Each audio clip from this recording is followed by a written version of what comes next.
Welcome to the Carl O'Connor podcast with Craig Lynch. On episode 7 we have Brendan Lawlor. Brendan hit the headlines back in 2020 when he became the first disability golfer to take part in a European Tour event. Brendan has an extraordinary story and we thoroughly enjoyed listening. We hope you do.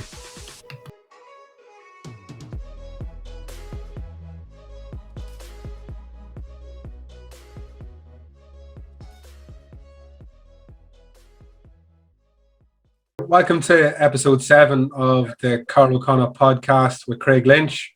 Delighted to welcome onto the podcast today Brendan Lawlor. Brendan, thanks a million for coming on.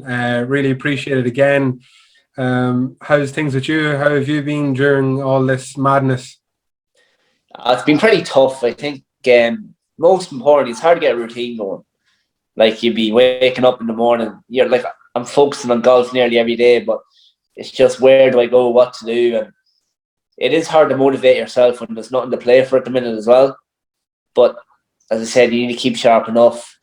I started doing a few days in with Dad again just to keep the mind active and just filling my whole week up with a routine basically. And once I get word of competition time, that's when I'll really put the foot down and start practicing. Yeah, no, good. So that's actually what I was just going to ask. So you've been trying to keep yourself occupied in the family business. When you had a few down days, and so keeping the routine, or trying to get some sort of a routine going. So yeah, basically, Brendan, first question we kind of try to ask all our guests in the podcast is that what was your sporting childhood like in the house? What was it just golf, or did you dabble in anything else growing up? I was a sports fanatic. So I loved everything, like play Gaelic, soccer, hurling, tennis. My family, Dad was over the Moptis for a long time. So every training session, whether it was with training with the underage girls or with the lads, I was there just playing on the side, doing my own thing. And it was the same with hurling. It was the same with soccer. I always had my foot into something. And then it was the pitch and putt at that time as well, which I had a really good passion for. I was making Loud and All Ireland teams by the age of 11. So I knew I had a talent in that. Then at around 12, everyone started to outgrow me. So I was like, fuck that, I'm not getting injured all the time. So I started to take the pitch and putt more serious. Won in All Ireland at 15. Then won another adult All Ireland at 16, and then it was time to start the golf, which my granddad got me into because he was a massive fan, and got a handicap of 28 starting off, which was quite high. Got down to single figures in my first year, and I sort of knew I had some sort of talent in this and wanted to pursue it at some sort of level because I had such a passion, and it was just like an addiction of trying to get better, and loved it. Then I got down to 5 in my second year and just kept coming down, and then I was competing sort of high enough amateur events like the North of Ireland, and then the disability golf came, and the rest is history. The rest is history, yeah.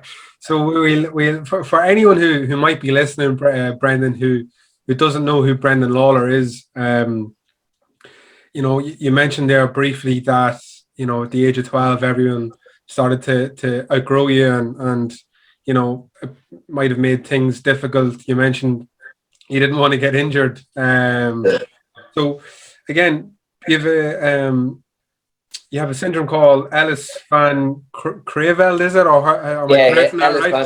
Ellis Van Creveld syndrome. Creveld. Yeah. So basically, Brendan, do you want to just quickly give me a quick outline of what it is, just so maybe our listeners who might not know yourself, what it is? Yeah, so it's basically a shorter limbs and shorter stature. So I'm about 4'11". I give myself 5 foot though. Anyone is asking, I always give the 5 foot mark. And so I was born, a lot of complications in the hospital when I was young. Had a hole in my heart, had to do a VSD repair at 10 weeks old because I was meant to be too young to get it, but I was literally on death's door that morning and had to get it done. And I was also born with an extra digit on each hand, so I had 5 fingers and 2 thumbs. So Dad was saying I would have been good at the piano, but I had to get them chopped off pretty early. And I got them cut off. I think I was 3 months old or something, and it was just another barrier. I always had that sort of fight in me. I was always competitive, and I've brought it through any situation in life. Same with school, like, you know yourself, if you're anyway different going into secondary school, you can be bully material. And I had like an attitude where people sort of gravitated towards me. I was cheeky chappy, made friends like any normal person would, and never saw myself as any different. So I just took that approach into school, into sport, and I was successful. It worked for me. So I just kept being myself, really. Yeah, no, and anyone again listening can see that from the few one-liners you've cracked already in the first few minutes, that you have that outgoing personality. But I suppose just briefly before we move on to the golf side of things, Brendan, you mentioned that going to school, where if you're any way different, there's a possibility that you could attract those bullies and assholes, I suppose. Did you get much of that growing up, or were you surrounded by great people who, great friends and a great circle that prevented that from happening as such? Yeah, I had a great family around me. Was fantastic. I had an older brother, Liam, which any shit I had to go through, he sort of helped me with it. Mm-hmm. But as I said, I never saw, even in supermarkets, people would be looking at me. Yeah.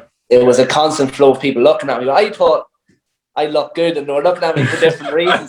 I had that sort of self-confidence where I never let anything annoy me. If I couldn't reach the butter off the top shelf, I'd get a chair. Literally any situation. Even at Gaelic, I was quite skillful, played quite well, and the only reason I had to stop was prevent injury. So as any situation I had to come into, I dealt with it accordingly. And I think it was the same in the golf. The golf really gave me confidence to be myself.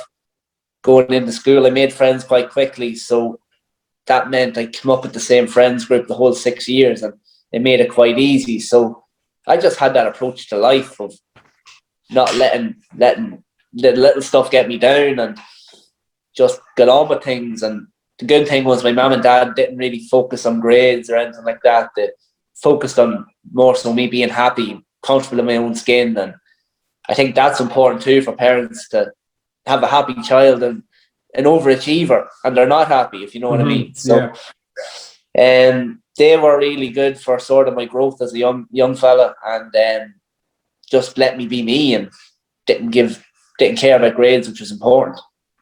Oh, brilliant. Excellent. And fair ball there for having that attitude. Fantastic. And again, I think it's brilliant to hear someone who has been so successful in his sport, at least at his sport, at that, have that kind of attitude growing up, which is fantastic, Brendan. But I want to take you back before we get all to the very most recent success, before your name was in lights. You said you mentioned your grandfather. Yeah. And he was a big influence and a big golf fan. What what input did he have into you becoming the player you are today?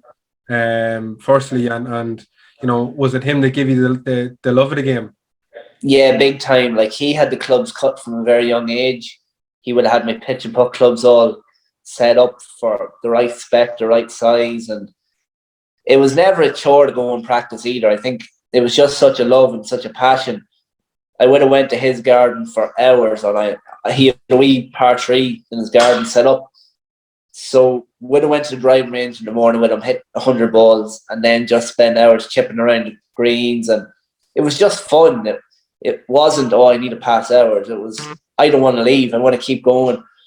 And I used to always set myself targets, and from a very young age, I put myself into that pressure situation where I saw myself going to be in tournament time, whether it was to hold a 5-foot putt to win a tournament, whether I had to get up and down from 50, 60 yards to come top 5, whatever it was.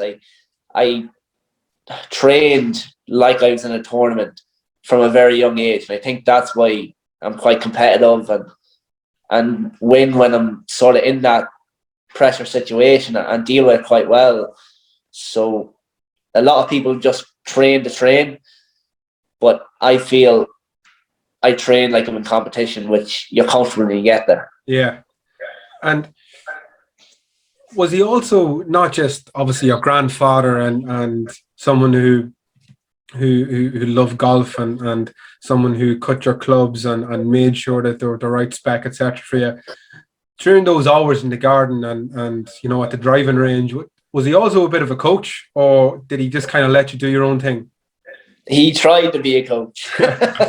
He would give you little tips of like keep the head down, all the basics growing up. And yeah, you could say he was sort of mental coach. He gave me the platform to succeed.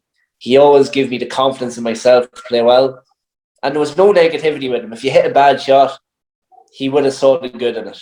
Mm-hmm. And I think golf is a game between the ears, and you constantly have to be positive, whatever situation you're in. And as a young guy, he really drove positivity into my mind. When you hit a bad shot, you need to recover quickly. You can't be down on it. So more on the mental side, yes, he was a great coach. But technical, I was working with a guy from quite a young age, and the technical sort of stayed with my coach. But the fundamentals and the mental side were really with my granddad. Yeah. So he was massive. No, that's and it sounds like you do have this very special relationship with him. Big time, yeah. Like I go down and see him every Wednesday. He'd still tell me the things I'm doing right or wrong. He's more criticism now than he did when I was young. So, but no, he's a legend. He still has the wee par 3 going. So, especially with COVID times, we go outside with the masks on, and it's good for him just to. He loves it. Like he's on Facebook now as well, which is a bit of a nightmare, commenting on all my stuff. Like, oh, for fuck's sake, what are you writing now? And he's name dropping like Shane Lowry and Porrick Harrington, and like I know these guys now, and they're seeing that. It's a wee bit embarrassing, but he just means well, and he loves it. He's 86 years old and he can use Facebook, so that's pretty impressive. Yeah, definitely. So I think he's just a proud Irish grandparent. Proud granddad, yeah. And so obviously you started, like you mentioned earlier, we started at pitch and putt. Yeah. When did you kind of, can you remember the first time that you thought to yourself, Jesus, I'm good? In pitch and putt? Well, in general, because that's where your golf started from. So, can you remember a time, can you remember an age or a moment where it was kind of, I have something here, there's definitely something happening here?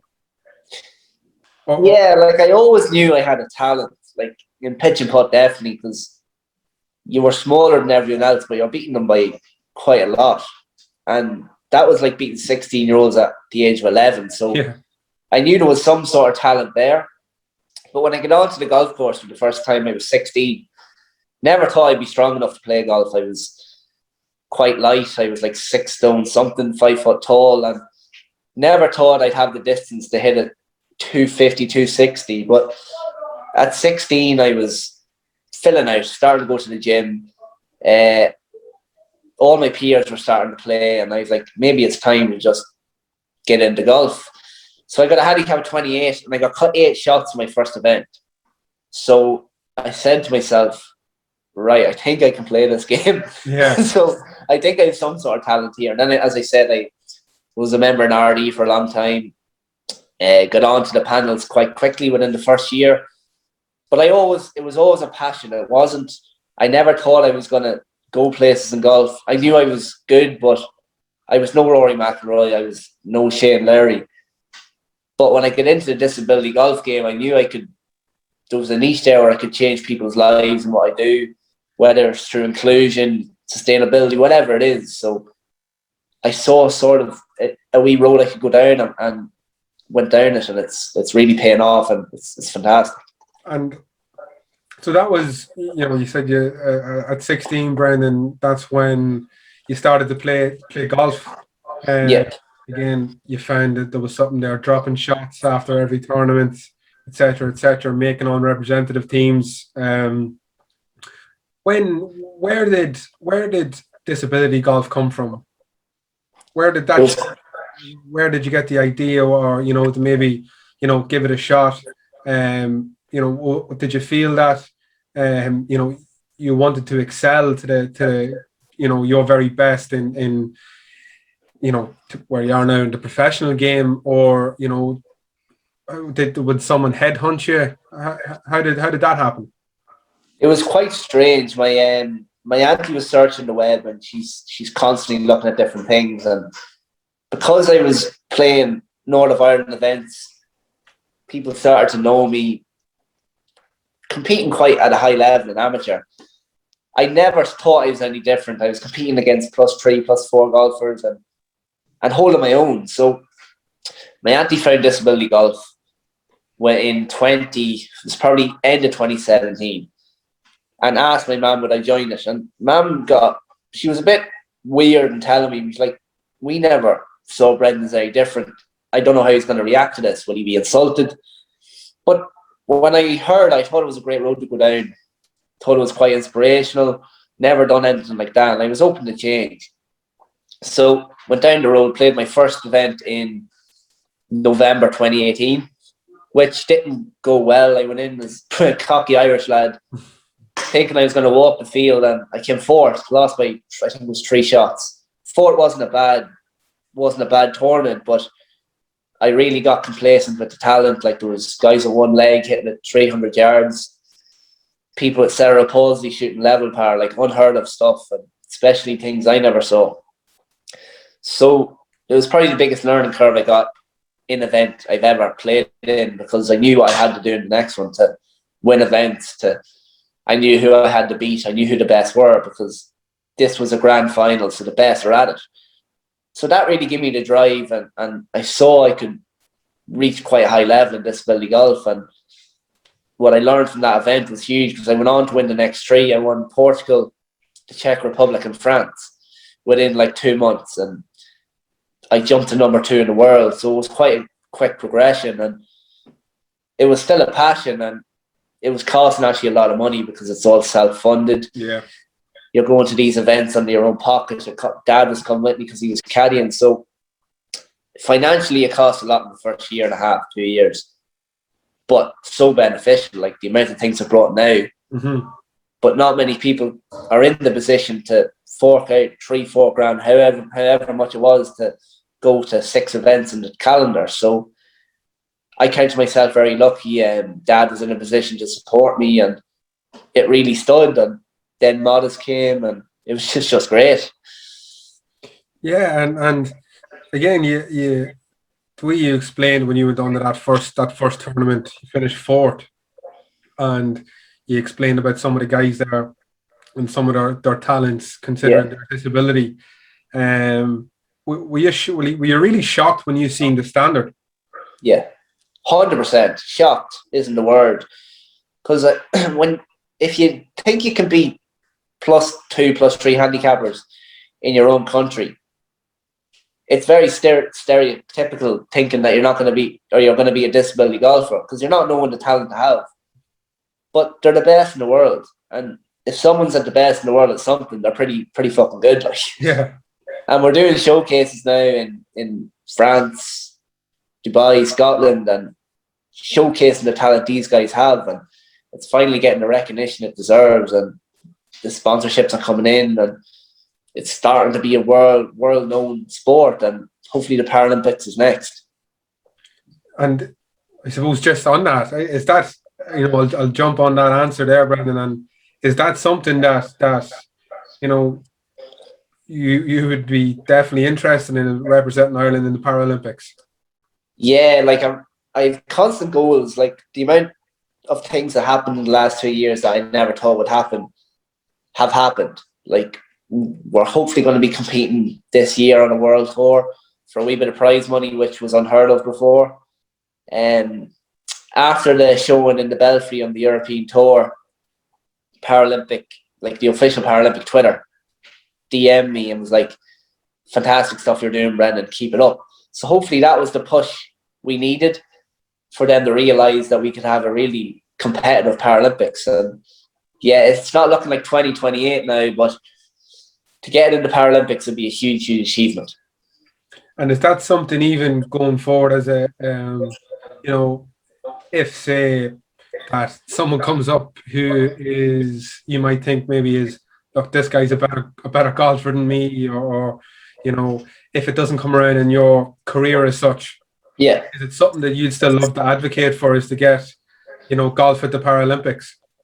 Yeah, 100%. Like what's going on now, I don't know, it feels like I'm sort of trailblazing a path for others. And I'm constantly trying to do that because I had to start somewhere. Like disability golf is around now 20 years. And it's only this year it's getting the recognition. So I don't know whether I'm lucky. I don't know whether I'm saying the right things, doing the right things. It's just all falling into place, and we're meeting the right people. And we're having great talks at the European Tour, ISPS Handling, Modest, Adidas. Like some of the biggest world leaders in golf are coming on board with what we're doing. And I feel privileged to work with some of the guys and change lives for others, because that's what I'm trying to do, is create that path, not just for me. Yes, it's been a successful 2 years, meeting the right people, things are going really good, but it can't be a one-horse show. It has to funnel down for everybody, and that's what I'm trying to do. So is there guys then in Ireland, Brendan, that that myself and Craig wouldn't be aware of, that are in the pipeline and have talent and are going to be playing alongside Brendan Lawlor, or Irish guys who are going to be mentioned in the same breath when it comes to Brendan Lawlor in golf, that I suppose the lay people out there don't know of? Yes, there's a few coming up. There's a one-armed golfer called Keane MacArthur. Really, really good player. He's off about an 8 handicap. I think he's the one-arm champion or amputee champion. Really, really good player.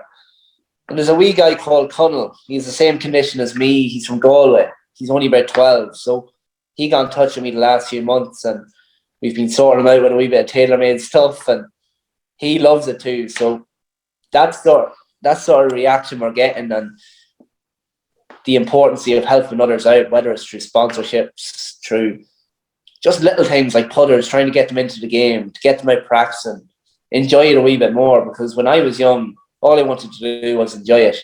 Competitive side, I wasn't even thinking of until probably 20 years old, which was late.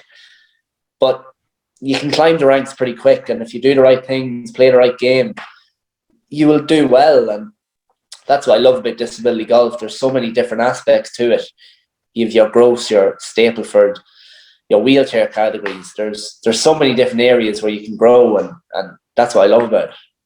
Yeah, and I'm sure Crouchy will come in this as well, but I think it's fantastic that there's a little 12-year-old guy over the far side of the country who is watching someone with the same condition that he has excel in professional golf.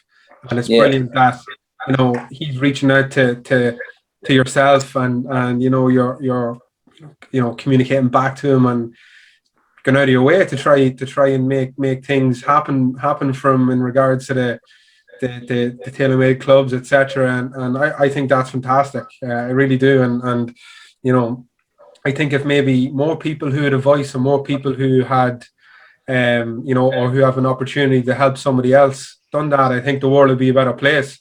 Yeah, 100%. I think that's brilliant, and like absolutely fair play to you, because you do seem like such a down to earth guy already. So I genuinely think that's brilliant. I'll tell you a funny story. Actually, we were in Australia playing the Australian Open, and we were on 18. I was like 2 shots behind or something, and I bummed this 3-iron, worst shot of my life. But it was a links course, so I rolled up to about 3 feet, and I missed the putt or whatever.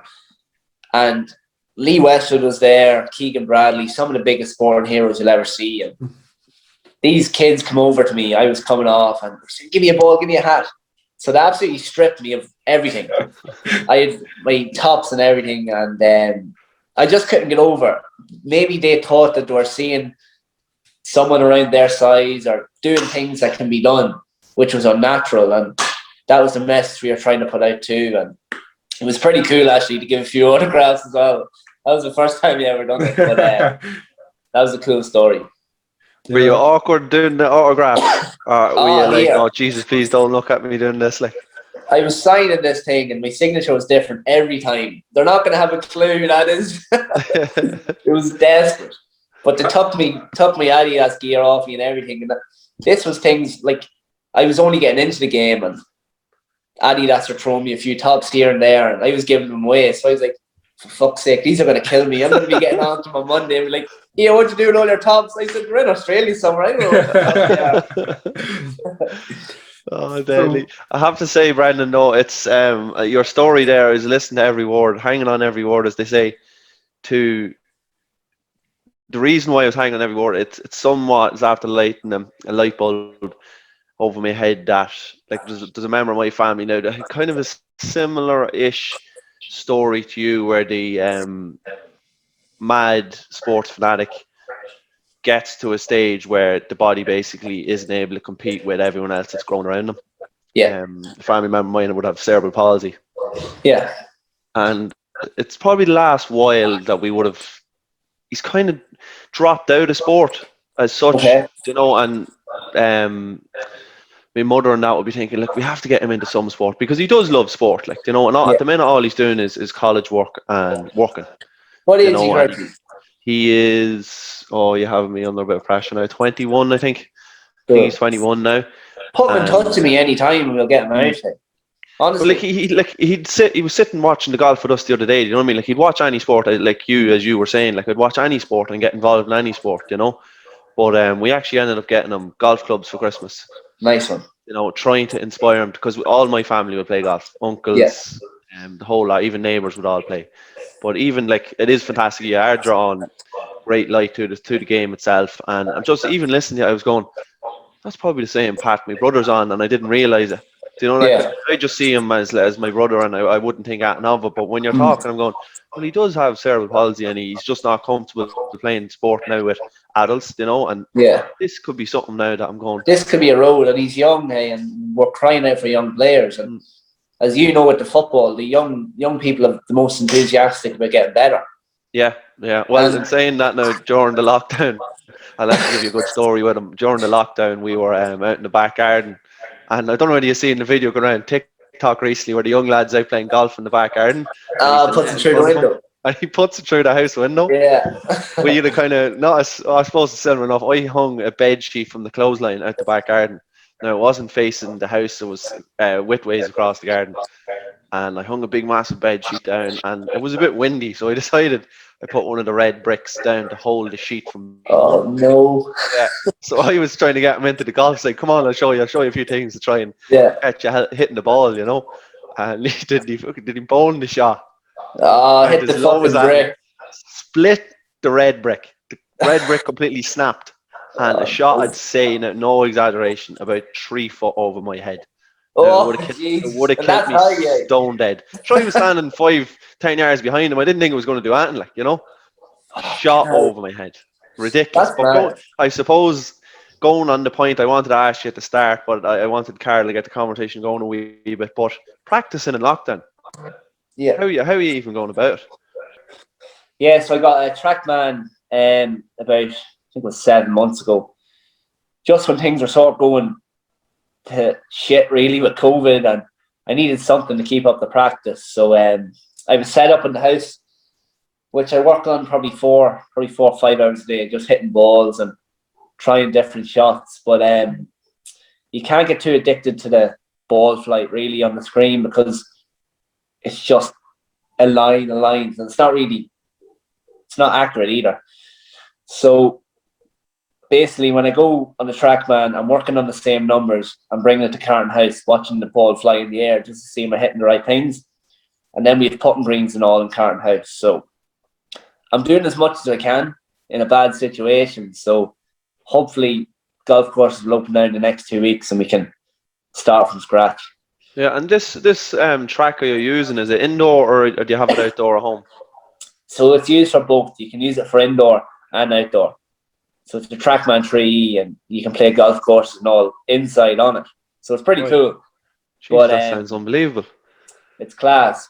But again, if you're playing sort of competitively, you have to focus on the right practice. You can't just go hit 1,000 balls unknowing what you want to do. Like, I set up tests. I'm working a lot on my wedge play. It's great for distance control. And that's what I've been working really hard on now the last, well, probably 6 months, putting my distance pin perfect. So when I get back out there, I'm not rekindling it. I'm rekindling the form I went away with. So that's what I'm working on at the minute. Yeah, no, it is. It's even myself, like when I'm going out to a driving range, like 50% of the time or 50% of the balls I hit is I try and replicate a shot as if I'm playing on the golf course, and then the other 50% I'm just hacking away, or I'm trying to get as far as I can, or I'm trying to hit something. But it's very hard to mimic, real life scenarios out on the golf course where like if you're practicing, we'll say Gaelic for me, I can practice that kick. I can just kick. Do you know what I mean? But you don't know with slope, wind. Golf is like, as you were saying at the start, the mental side of golf is nearly hard. To me, it's in the top 3 anyway. Toughest sports to play. It is, and there's so many different aspects to it. I find a good way of practicing. A lot of people block practice, go to the range and bang, bang, bang, bang, bang. But I like to, especially now that we have the simulator, I visualize a hole. So tee up my driver. Second or the third RD is pretty straight. So I just picture that hole and play it. So if I hit a 280 off the tee, I do my calculations, 160 in, hit a 7-9 recut. So I'm constantly practicing and playing that I'm in a sort of situation where I could be in the course. So it is a good way to practice. Yeah, I need to practice that third RD too, Carl. So I do. I spend more time out in the driving range of it than I do the fairway. So Brendan, apart from the actual technical side of golf, your swing, whereabouts you're looking to hit the ball, taking into consideration wind, etc., conditions. You talked about the mental side there. Yeah. How do you practice that? Is that just something that you have to you're learning on the job? Or is there anything you do specifically to do that, especially now during these COVID times when you're not getting competitive rounds in, you're not under the pressure of playing with a partner, you're not under the pressure of having a bit of a crowded course or playing a prestigious course. How do you deal with that? It's weird. During the later end of last year, I started yoga.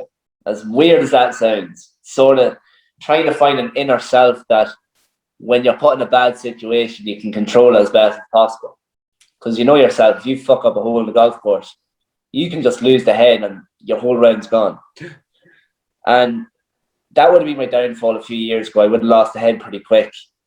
If things weren't going well, I get down pretty early. So the older I've got, maybe it was a wee bit of maturity. But I definitely found the yoga helped with if things weren't going well in the golf course. I could bring myself into a better place or think of good times on the golf course that would enhance me play, which might be just a mental thing. I don't know whether the yoga helped, but it definitely calmed me down when things are going bad, which was important. Even a situation in Australia, I was leading after the first day. I shot level par the first day, and things weren't going great. And I had a triple bogey on, I think it was the 14th, and I was in the final group with the leader. And this put me like 3 behind. I was nearly gone out of the tournament. Things weren't going well, and it was such a freak out moment where I could have went, for fuck's sake, I'm gonna go nuts here.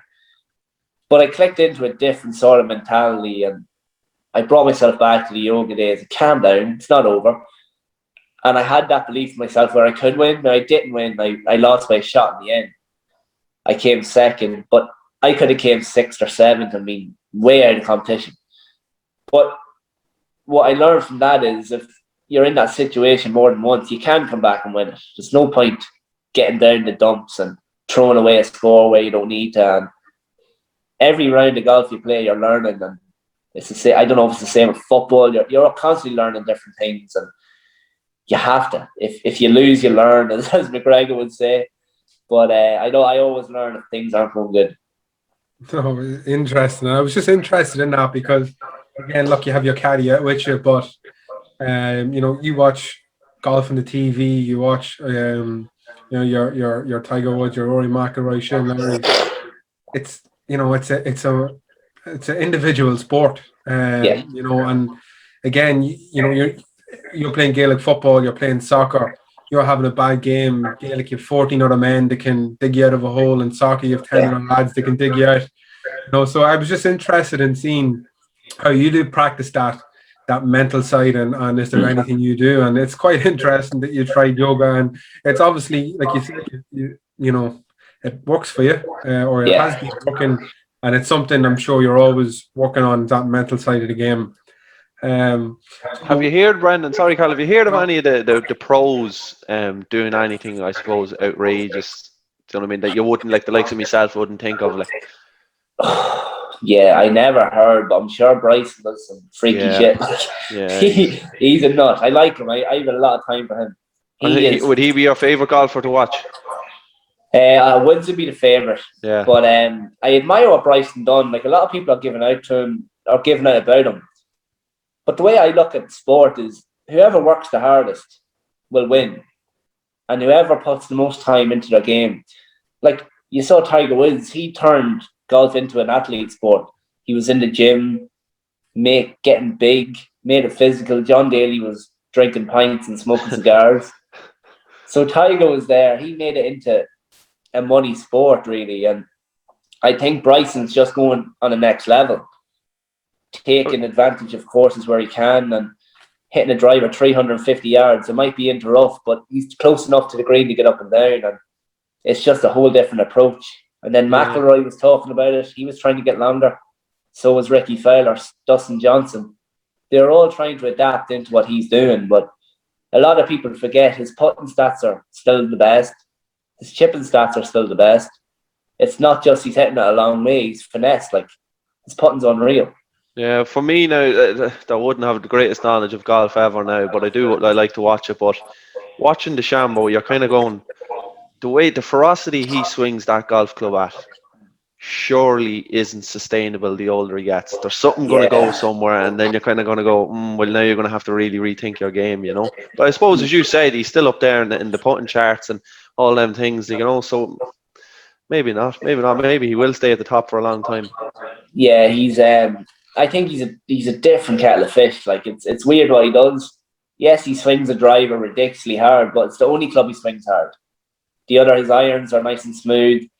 He's given everything on the first. He's given 18 hard swings, but the other, whatever it is, 40 swings are pretty nice and pretty smooth. So it will wreck him at some stage, but if he keeps his body right, I'm sure he'll sustain it for quite a long time. Yeah, okay. I only watched a video there recently of the changes of him in the last couple of years, and the difference on his drive in the space of a couple of years is just day and night. Like, it's completely different. 50 yards or something crazy. Yeah, it's insane. Absolutely insane. So I've no cool golf stories to tell you because I can't play golf. Brendan, I want to know, and I'm sure some people out there who, like I said, haven't really heard of Brendan Lawlor. But Brendan Lawlor is a professional golfer with Modest Golf. And we have another very famous Irishman is behind it and part of it. Ex One Directioner, and he's absolutely flying the flag for Ireland now. Is Niall Horan? Yeah, legend. So big Niall, yeah, big fan. I'm even a big fan of him. Me and the missus watched him. We bought one. He was doing a show at the Royal Albert there a few months ago. Me and the missus bought it, watched it on a Saturday night. Love watching him. I was just going to say that, Brendan. He doesn't like Niall Horan for his love of golf or anything like that. He likes it. Carl's a big boy band kind of fella. He likes boy bands. How did that come about? That you signed your first pro deal, obviously, with them. How did all that come about? Because that's something that, again, we wouldn't really know. All we see out there is a media release with, yourself signing, etc., etc. Where did that start? Yeah, so basically, I don't know if you've ever heard of Irish Golf Magazine, but it's the biggest. It just says all the news about what Irish professionals have done, and whether it's ladies, male, disability. So I have featured in that a few times, and I had a big interview with Peter Finnan, the owner of that. And he'd be well known in the golf circuit. So I think that was like a 3-hour interview, something crazy. And he just was inspired and was like, he just couldn't get over the story and where it started and how sort of barriers, all that sort of crack. And Modest Golf were a growing management company. They were doing different things, supporting ladies golf, males golf. And Peter thought I'd fit in perfect what their morals were, what they believed in. So Peter rang Mark that evening. Mark's he runs it with Niall. So there's 3 managers. There's Mark, Danny, and Niall. And Katie, there's loads of them there. And Mark said, yeah, let's meet up. I'm in Belfast tomorrow. So he's from England. So it's pretty coincidental that he was in Belfast. So went up and met Mark, had the crack with him. He's a legend. We were just chatting away. And I knew Niall was over the company. And I was never a starstruck person. I've met some of the biggest stars in the world, Tiger Woods, Rory McIlroy, biggest golf stars. And I don't know, I always felt I belonged or something because we were playing on the same fairways. And if you're there nearly every second or third week meeting these guys, you can't get starstruck. People do, but you just have to. You're one of them at this stage. You're playing the same tournaments they're in. And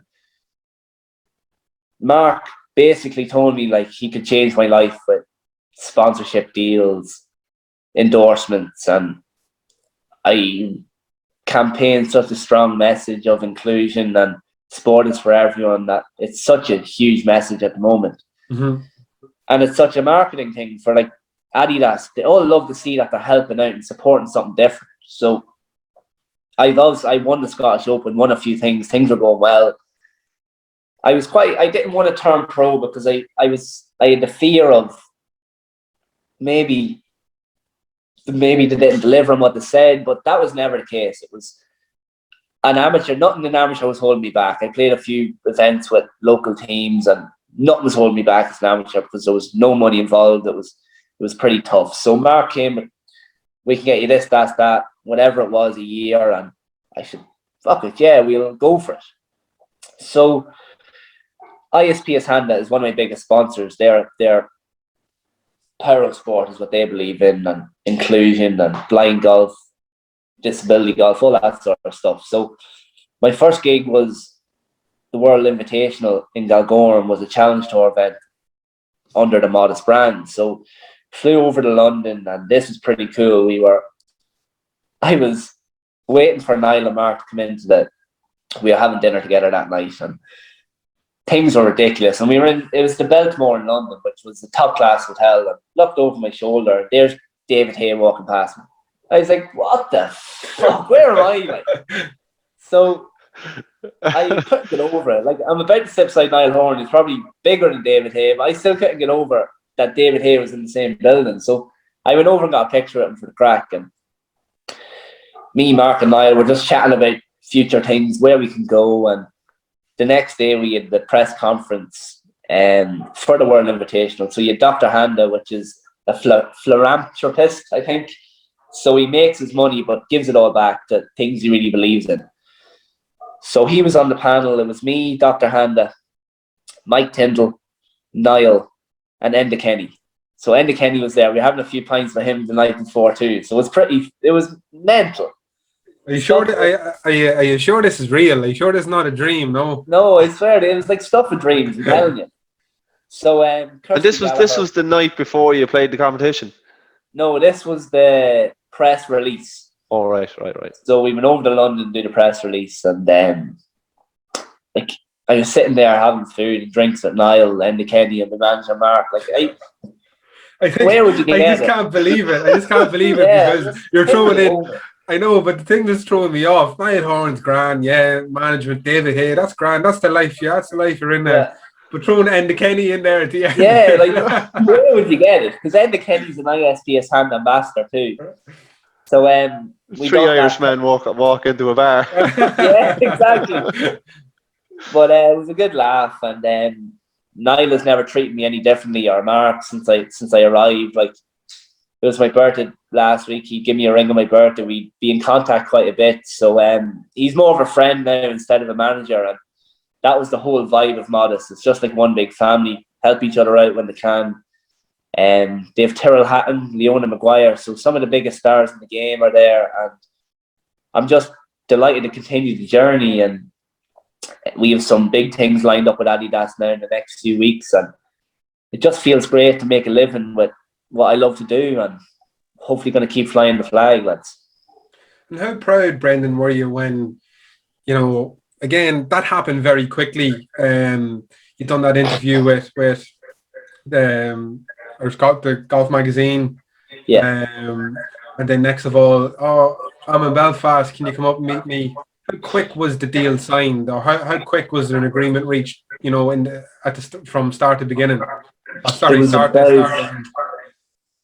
I think it was about 6 months, and I had lots of change. It was a big decision. Like, you're signing with one of the biggest management companies. You're a disability golfer, not knowing how far it could go.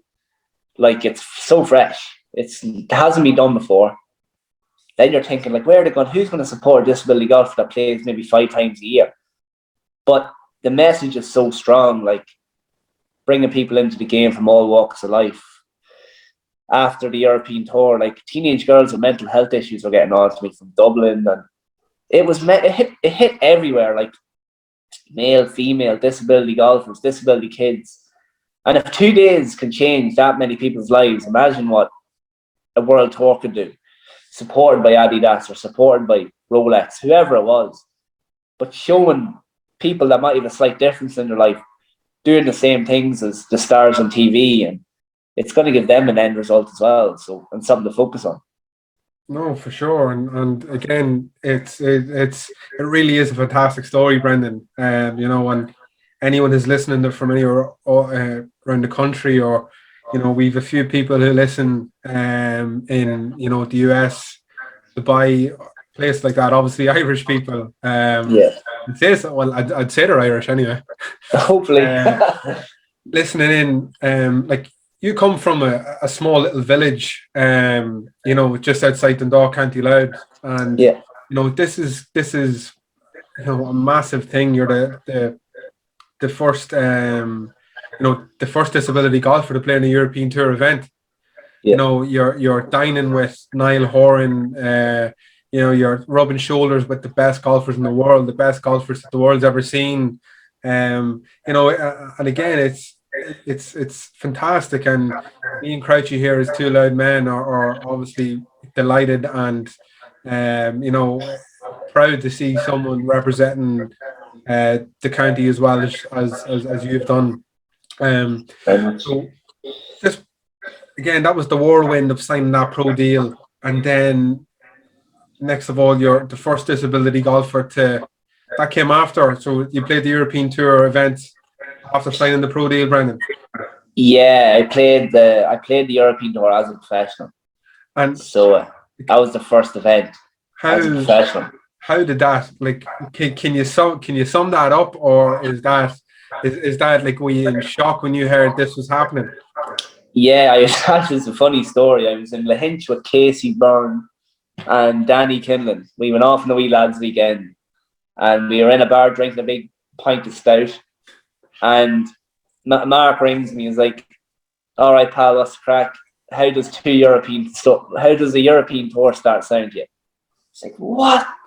It sounds unbelievable. Like, you're in school dreaming about this, watching these guys on tour playing, and finally rub shoulders and play an event like that. It was surreal, and obviously we were in a bubble when we went over there. Me and Dad went over, and we was in the Belfry. You're in a full bubble and didn't have access to anything, so it was full focus. Now, there was a lot of interviews. I think we got there on a Tuesday, and I had about 10 interviews a day, and that was including the days I was playing. So there was a lot of mental pressure. Mm-hmm. But I embraced it. It was such a great experience. I was 1 under after 3, and looked at Dad and was like, I'm just thinking of all the boys that put bets on me. He's like, I am gonna fuck this up. But it was such a great buzz. And again, what I said, it changed so many people's lives. The score didn't reflect of how much that done that week. And hopefully there's going to be a few more opportunities like that in the near future. And not just for me, but for other people as well. Well, you don't need to worry about the lads though putting bets on you. Them born some loud village with plenty of money, okay? So you don't need to worry about them lads. Plenty though. Brendan, I just missed it there. Sorry at the start of that phone call that you got. Whereabouts were you in that weekend away? That was the Belfry of the European Tour. No, sorry. You mean when you got the phone call? I was in Lahinch with the lads. Lahinch. Yeah. Was there many more pints drank after you got that news? There was more pints drank than points scored that week. Come here, Brian. I was saying there just before we lost, I said that was the lads' weekend away. That was the last one you'll get with Casey now that he's all tied up. He's with the woman now. Yeah. I have to slag him. He won't get away again. Not a chance. And then Decky's after having the child, so you may forget about them two lads. There's no golf for them boys are drinking for a long time. No. Long days are gone. Brendan, you're after coming from, I suppose, last August, the European Tour event, your first event as a pro in the midst of all this COVID madness. It's, driving everyone crazy. I think everyone's just sick of it now, obviously, at this stage. So hopefully, it's starting to tip away now. We're easing, hopefully, back to some sort of normality.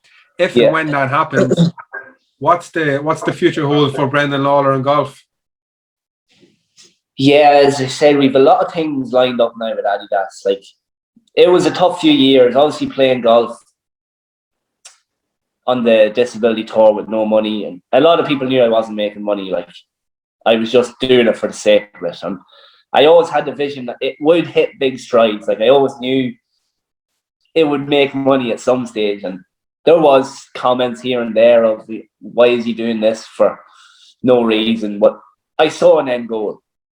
So basically what's next in line is, I think I have a few events on the European Tour this year, maybe 2 starts in the European Tour. There's a Clutch Pro Tour in England that takes place in May.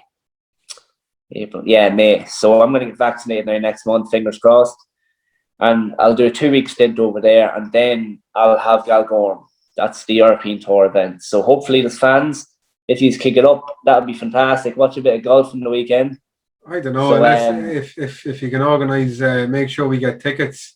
I'll try and sort something out. So we'll get in touch. We'll get them. Don't worry. The podcast, we'll get them sponsored, Brendan. So don't worry. But you just make sure. VIP ones, lads. Never mind. Brendan, he's talking about tickets. I'm on about, can you organise the vaccination for us a bit quicker? He'll be looking for Niall Horan concert tickets as well. Oh, he's going to plague you. You have no idea. Brendan, you shouldn't have told me you're such good friends with him. Oh no, he's honestly, like, you've seen it yourself when he done that charity thing for a loan, like donating 100,000, whatever it was. He's just a genuine guy. And if he went out for pints, and we all went out for pints, it's just like going out with one of the lads. You wouldn't think he's one of these big A-list celebrities. He's so down to earth and does everything to help you. Nothing for himself, or it's all just to benefit you. And that's why he's such a nice chap. Yeah, I have to say, Carly probably agree too that it probably comes across that way as well, you know. Yeah, no, it does for sure. And I'd say it's fantastic to work with him, and especially in that environment. But Brendan, look, getting back to you, I don't want to get sidetracked, but you have hopefully European tours coming up, tour events coming up, all going well. You're getting vaccinated, fingers crossed again. You'll go and do a stint over in the UK. And there's obviously things that I'm sure you can't speak about on the podcast that are in the pipeline coming up. So again, hopefully the next few months are going to be quite exciting for you. Like as I said, I keep everything occupied. I keep things ticking over. The YouTube channel, I'd say, was kind of a flop, but it kept me going for a while. It was it just kept me interested. It was just kept me interested. it's very easy for people to forget about you and forget about the message you send out. So you're getting paid in a year where there's nothing. You want to keep your sponsors happy that you get paid again for next year. So I was trying to, even with the charity walk, I don't know if you've seen the videos or whatever, but I was trying to focus on a different sponsor each day. I thought it was a great time to sort of raise money for charity, but also incorporate it into like a PR thing that is going to help my sponsors out too. And it was a great week. We raised over €8,000 for Crumlin Hospital, and that's the thing about COVID. That's what I did find out. Like, COVID's tough. It's tough being at home, but if you go into that hospital, like that's what you, when you know that's a problem. Like with kids going through such a tough time, like your issues, you're getting out of bed in the morning, you're able to walk and talk. You should feel privileged. You know what I mean? And so many children can't do that. So that's what I was thinking of, and just wanted to make a wee bit of a difference for my birthday. So it was a good idea. Yeah, no, for sure it was, and fair play to you, and it was fantastic to see the Moctus pitch in the background in some of the videos. Looking wild, hey, looking wild. Yeah, Brendan, look, you've been very good with your time. I've enjoyed that little bit of a chat. I'm sure we could have sat here and chatted a lot more and slagged a few more people. I'm sure you would have been happy to do so. To be honest, Carl, I could give it another go here now if you want. I was talking to a few lads during the week, and I was telling them you were coming on the podcast, right? So I have a question for you, right? You're one up on the 8th. I won't tell you who I was talking to just yet. Right. You're on the 18th here in RD, right? Right. You're one shot up. Okay. If you win, you win €10 million for charity, whatever it is. Okay. But these three lads has to take this shot for you. So you have to pick one of these three lads to take a shot for you, right? Decky, Casey, or Derek Crilly. Who's taking the shot for you in the 18T? Oh, none of them. I'm only messing. Let me see. Right. Decky, it's a tough one. They're both good. The three of them are good golfers. But again, just hang on before you answer, Brendan. Crouchy's calling nicknames there, so if anyone's not sure who Decky and Casey are, it's the Bourne brothers, the Kieran Bourne and Declan Bourne, who are Loud GA footballers, and you've Derek Crilly, who's an ex-Loud GA footballer, and he's the head of sports and societies in DKIT. And he scored, I believe, the quickest National League hat-trick as well for Loud. Just thought I'd say. There you go. So just give people who wasn't too sure who they were. Just had to give a little background to it there. Right. I was on the range of Crilly a few weeks ago, and it wasn't too pretty, so it's not helping me drive. No. That hole wouldn't suit him either. It kind of goes kind of right to left a wee bit, so that wouldn't suit Crilly, I don't think. Decky hits a sweet draw, so I give Decky the drive. Right, and then we leave the other two out. Casey's shaky at the minute. I played with him in the hinge. He was definitely shaky, and I don't trust him with an iron in his hand. So I'll give that one to Crilly, and hopefully he hits the green, and Casey will sink the putt for birdie. Sorry, for birdie to win it. Yeah, right. Good answer. Crouchy put you on the spot there, Brendan. So, again, but I enjoyed the chat, boys. It's good. No, it's fantastic, and I'm not too sure if you do this thing too often, Brendan, but.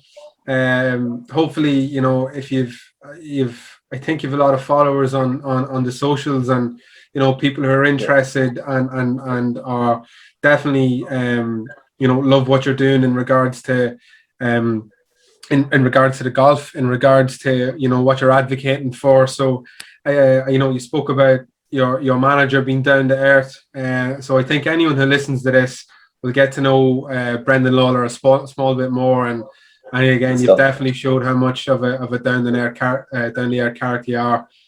All golf fans and all sport fans in the Wee County, I'm sure, are very, very proud of what you're doing. And again, I'm sure your family burst with seams of pride when they see you representing themselves on the golf course. So, on behalf of myself and Crouchy, thanks a million for coming on, Brendan. You've been top man. So appreciate it, Brendan, and best of luck with what's to come. Nice one. 100%, lads. Tag me in that as well, and I'll post it on the socials. Thank you for listening to episode 7 with Brendan Lawlor. Don't forget to subscribe to us on Spotify and Apple Podcasts. And don't forget also to follow us on all our social media channels. Thank you for listening. See you again.